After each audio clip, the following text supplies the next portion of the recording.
Today we're taking a first look at the Holosun 509T.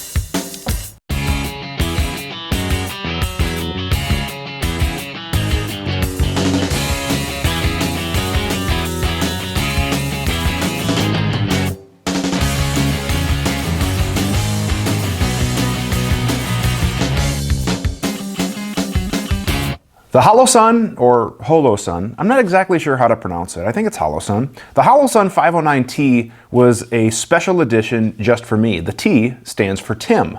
My name is Dave Tim, and naturally, that's exactly what happened when we came out with this model.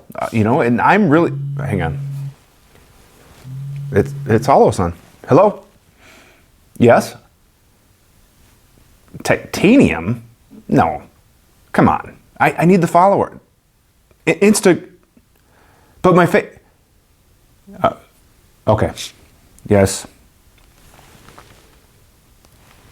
My name is Dave Tim from Guns and Tactics. I do appreciate you spending a few minutes with me checking out this video on the Holosun 509T, which actually stands for titanium. I'm not cool enough to have a collaboration or anything like that. I was trying.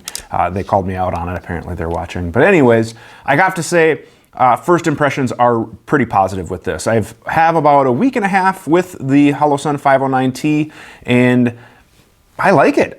This is not mine for a long-term review, unfortunately. I do have to send it to another source after this, but I got to do a few rounds with it. I got to get kind of my first impressions, and I'm hoping to get a sample of my own so I can do more of a long-term review, because I do like it. It is a closed emitter, basically micro red dot, which basically means that the emitter is not exposed like on traditional reflex sights where you have one pane of glass and then the emitter is exposed where gunk and snow and rain and things can get it. This has two panes of glass, front and back, and then the emitter is inside the box, so it keeps it protected. So if this was in like a holster and there was rain and snow and all sorts of other stuff kind of getting inside, it would basically be able to be brushed off. Now it is compact. It's relatively small in size. The actual specs listed as 1.6 by 1.16 by 1.13 inches, total weight of 172 ounces, so it's very light. And then Holosun does have their own MOS plate. Now, a lot of people are asking, is this an Acro compatible plate? No, it is not. I'm being told it is a proprietary dimension plate and clamp on the bottom of the red dot, thus meaning you cannot take an Acro plate or an Acro milled slide and put the 509T on there. Hopefully I can get some more further information on exact dimensions once I get a long-term sample, but installation was pretty straightforward. If you're familiar with Glock MOS, I'll be rolling in some footage of my installation now. You basically put the plate on. I would recommend securing it with thread locking compound if you're going to be using this for any serious use. I didn't, just because I know it's a short-term install for me. And then the optic simply secures with the single clamp screw onto the dovetail type surface, and it's pretty solid. Now there is a little bit of a gap, as you can see in the front and the back. I guess if there's two things I don't like about it, I wish they would have just cosmetically filled in this gap right here. And then while I do absolutely love the side battery tray, which not having to take the optic off to put my new batteries is huge. I love that. The only thing that I could potentially see as an issue is that this screw here is not a captured screw, which means that if you're not careful, if you were changing the battery at the range or something like that, you just want to make sure you don't lose the screw. So if they could have made the screw captured to the plate somehow, that would have been just kind of like the icing on the cake. So if those are my two minor complaints about this whole thing, life is pretty good. Now as far as shooting goes, you do have three reticle options. You have a 2 MOA dot, and then you have a couple of rings. The first is a 32 MOA sized ring with little kind of crosses you'll be seeing what the reticle looks like.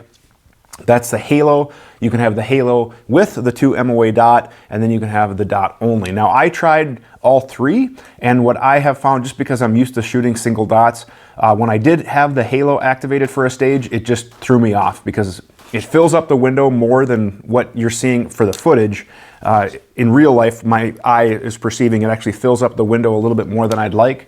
And when I was trying to present, I saw different bits and pieces of that first, and it just kind of threw me off. So I'm just a traditional 2 MOA dot. I set it to that. It's very easy. You just press and hold the minus button and it changes through the different reticles. It's super slick.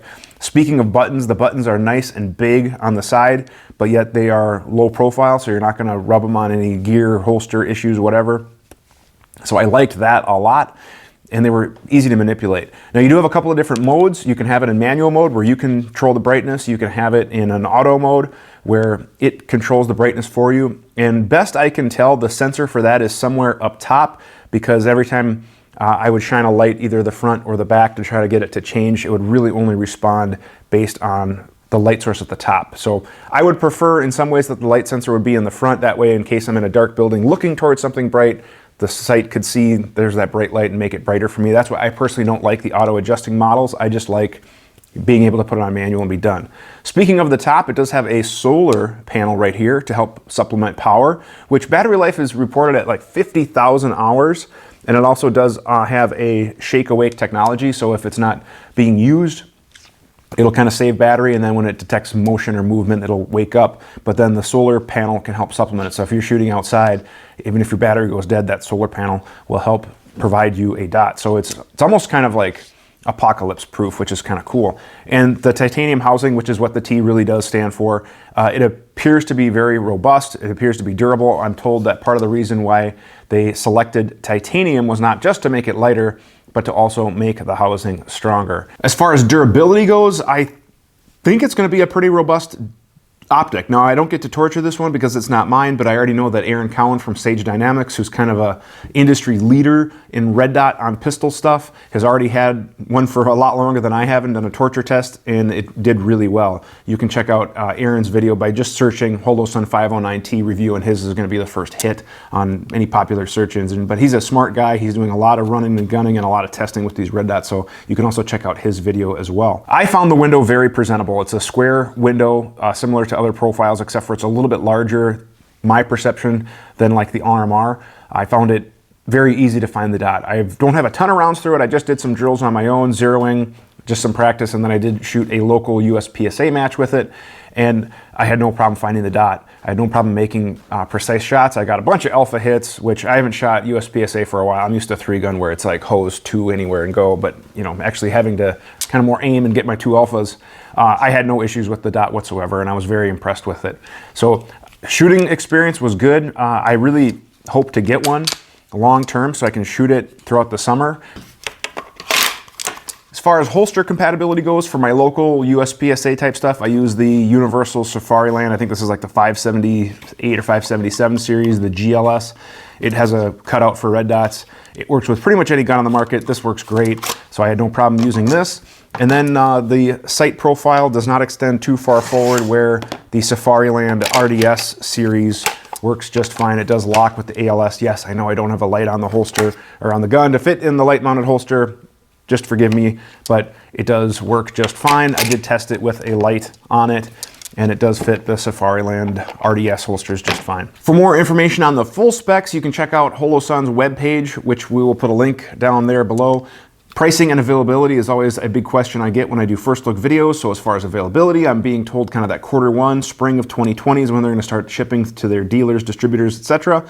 Rainier Arms is going to be carrying these, and I think it's going to be super popular. Price point, I'm being told, is right around that $430, $440 street price, which I think is very attractive for a titanium quality red dot. The glass looked really good. The electronics looked pretty good. Solar power, long battery life. I don't know if that's going to include a plate, and I don't know what the pricing on the plates will be, but I do know that the plates will be available, and I don't know if they're going to have other plates for other pistol mounting options as well. But right now, this is kind of the package that I have with the limited information. Even the package that I have has no stickers, no info. There was no manual, so I kind of got an early sample to get this first look video. But yeah, check out Rainier Arms. I would sign up for notifications with them. You can also check out Holosun. We'll put web pages to both, and you can kind of keep up to date on this. And I hope to get a long-term sample that I can shoot for a longer period of time and do more of a detailed review, because I got to be upfront. I like what I am seeing.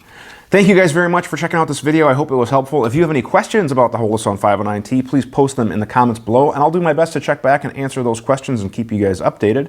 And then hopefully we'll be getting a sample that I can do a full-term review on as well, and that would probably be out summer, fall-ish of 2020. I like to put a lot of rounds on things and get a good idea of how something works before I give a full review.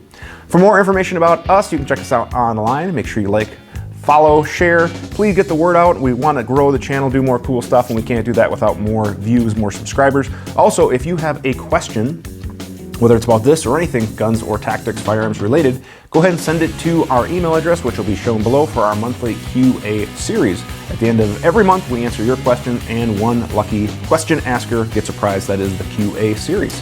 Thank you guys very much for watching, and have a great day. We work really hard to make content that we hope you as a shooter would enjoy. Subscribe to our channel, check out our featured videos and playlists, and if you have a question firearms related, go ahead and send an email to the address shown on the screen to be entered into our monthly QA series.